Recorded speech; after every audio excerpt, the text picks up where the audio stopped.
सुमैया, अम्मी को तुम बहुत पसंद आए हो। हाँ, मैंने कहा था कि उम्र की फर्क की परवाह नहीं, लेकिन ये तो कुछ ज्यादा ही है यार। अपनी नवासी के लिए। फिर ठीक है। तो तुम आ रही हो ना?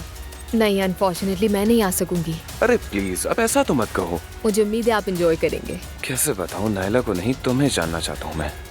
मैंने कुछ मिस तो नहीं किया ना? नहीं यार, को पायलट बनोगे मेरे?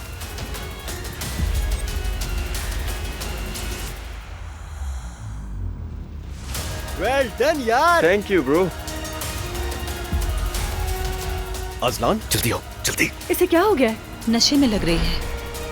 इसलिए तो मैं मना करती हूँ, बाहर का खाना मत खाया करो तुम लोग। अम्मी, इसका पेट खराब नहीं हुआ है, बल्कि ये नशे में आई है। खैरियत है, तुमने कॉल की? अम्मी नहीं रही नुमान।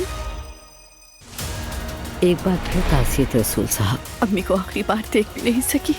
हमने तुम्हें कई बार कॉल की, लेकिन तुमने जवाब नहीं दिया। तुम नहीं आई, कहाँ थी बेटी? मैं बीमार थी बाबा, नशे में थी तुम। निकल जाओ यहाँ से। तुम्हारी माँ जान की बाजी लड़ रही थी, तुम क्लब में जाकर नाच गाने में मसरूफ थी, बदतमीज।